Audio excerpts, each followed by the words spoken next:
किसी भी देश की सुरक्षा में उनकी सेनाएं और सेनाओं के पास मौजूद उन्नत हथियार अहम भूमिका अदा करते हैं। भारतीय सेनाओं के पास भी कुछ ऐसे ही उन्नत हथियार हैं जिनकी बदौलत देश का कोई भी दुश्मन भारत की तरफ आंख उठाने की जरूरत नहीं करता। तो चलिए आज हम आपको भारतीय वायुसेना के पास मौजूद उन्नत लड़ाकू विमानों की भारतीय वायुसेना में शामिल होने की तारीखों सहित उन पर आई लागत से परिचित करवाते हैं। इस लिस्ट में हमने कुछ चुनिंदा विमानों को ही शामिल किया है जो भारतीय वायुसेना का हिस्सा है। सबसे पहले हम बात करेंगे राफेल के बारे में, क्योंकि अभी हाल ही में इसे भारतीय वायुसेना का हिस्सा बनाया गया था और ये काफी चर्चा में भी है। इस विमान को साल 2020 में यानी कि इसी साल भारतीय वायुसेना का हिस्सा बनाया गया, जिनमें कुछ विमान भारतीय वायुसेना में शामिल भी हो चुके हैं और कुछ आने बाकी हैं। इस एक विमान की कीमत कुल 673 करोड़ रुपए है। लेकिन इस विमान में लगने वाले हथियार, सिम्युलेटर, ट्रेनिंग मिलाकर एक फाइटर जेट की कीमत करीब 1600 करोड़ रुपए पड़ेगी।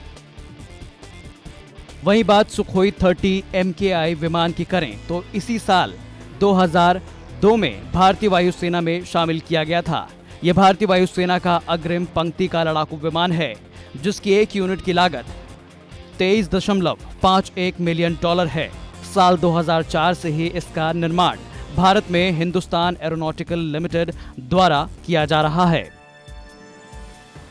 अब बात करते हैं मिराज 2000 की, जिसे 1982 में भारतीय वायुसेना का हिस्सा बनाया गया था और इसको बनाने की प्रति यूनिट लागत लगभग 23 मिलियन डॉलर की थी।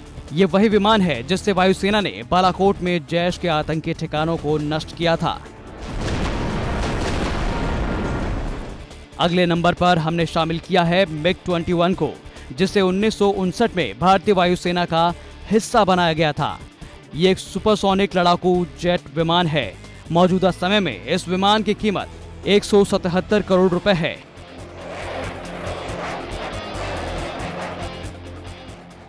इस क्रम में अब नंबर आता है लड़ाकू विमान MiG-29 का, जिसे 1985 में भारतीय वायुसेना का हिस्सा बनाया गया।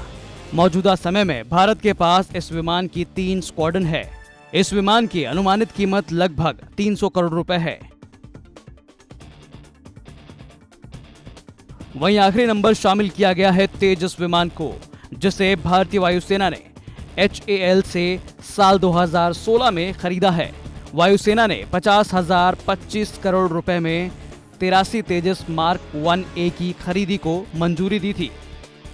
इस डील पर अंतिम समझौता करीब 40,000 करोड़ रुपए में हुआ है, यानी पिछली कीमत से करीब 10,000 करोड़ रुपए कम है।